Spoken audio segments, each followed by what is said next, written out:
या कार्यक्रमाच्या माध्यमातून आपल्या जिल्ह्यामध्ये नॅशनल हायवेचे कामं जे आपल्याला गरजेची होती ती मार्गी लागत आहेत। आदरणीय गडकरी साहेबांनी व्हर्च्युअली त्याचं भूमिपूजन केलेलं आहे। आपल्या शहराच्या अनुषंगाने महत्त्वाचा म्हणजे सर्व्हिस रोड, ते सर्व्हिस रोडचं आता जवळजवळ 17 किलोमीटरचं काम होणार आहे आणि स्ट्रीट लाईटचंही काम होणार आहे, त्यामुळे शहराला त्याची मदत होणार आहे।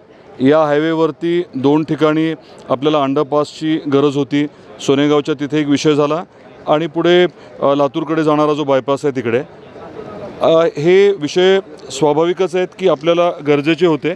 त्याचा काही काळापासून पाठपुरावा चालू होता आणि आज कामाची औपचारिक जी आहे ती प्रक्रिया सुरू झालेली आहे। दादा, याच्यावरती विद्यमान खासदारांनी बहिष्कार टाकला। इथं भारतीय जनता पार्टीचे झेंडे लावले आणि हा कार्यक्रम घरचा असल्यासारखं ते वागतं, त्यामुळे आम्ही बहिष्कार टाकतो असं आपण कसं आहे, तुम्ही पत्रकार बांधव सगळे इथेच आहात। इथे आल्यानंतर आपल्या लक्षात आलं असेल की झेंडे वगैरे कुठे काही स्टेजवरती काही नाही आहेत, मंडपाच्या आत झेंडा नाही आहे, त्यामुळे हा भारतीय जनता पार्टीचा कार्यक्रम असं उगाचच राजकारण करण्यामध्ये काही अर्थ नाही आहे।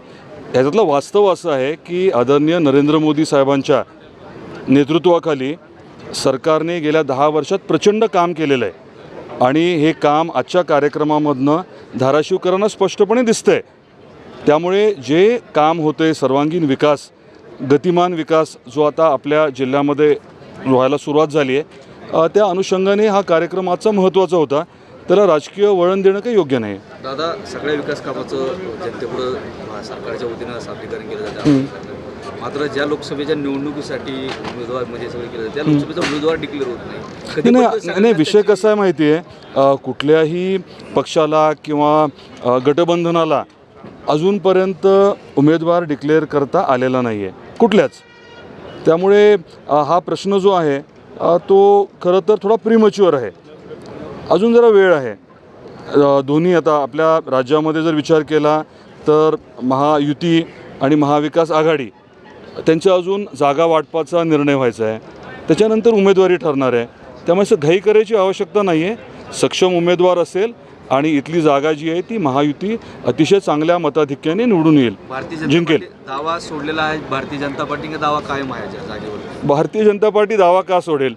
सगळ्यात जास्त ताकद या लोकसभा मतदारसंघामध्ये भारतीय जनता पार्टीचीच आहे, परंतु महायुती म्हणून जो काही निर्णय ज्येष्ठ घेतील तोच आम्ही सगळेजण मानणार आणि अतिशय ताकदीने विक्रमी मताधिक्याने लोकसभेचा खासदार जो आहे तो महायुतीचाच होणार।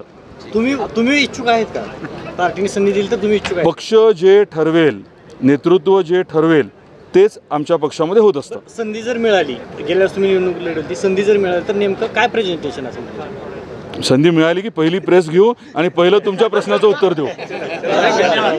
धन्यवाद। दादा, तुम्ही गडकरी साहेबांकडे आजच्या कार्यक्रमानंतर इतर काही मागण्या करणार आहेत का? गडकरी साहेबांकडे काही विषय जे आहेत ते ऑब्व्हियसली आम्हाला मांडायचे आहेत, त्याचं निवेदन तयार करून मांडू ना। म्हणजे काय स्पेसिफिक काय होतं का जिल्ह्याच्या विकासासाठी? नाही, आपल्याला काही 2-3 गोष्टी आपल्या जिल्ह्याच्या अनुषंगाने, नॅशनल हायवेच्या अनुषंगाने करायच्या आहेत।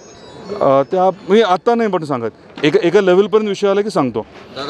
2 वेगळे विषय मला मांडायचे, आणायचं सगळे हात असतं। काय म्हटलं तुम्ही? विषय असा की राजकीय प्रश्न आहे की भारतीय जनता पार्टीत राज्यात तर प्रवेश होतात, जिल्ह्यातून सुद्धा काही प्रवेश होणार आहेत, काय प्रवेश होणार आहेत, काय संपर्क झाला आहे कोणाशी, काय चित्र?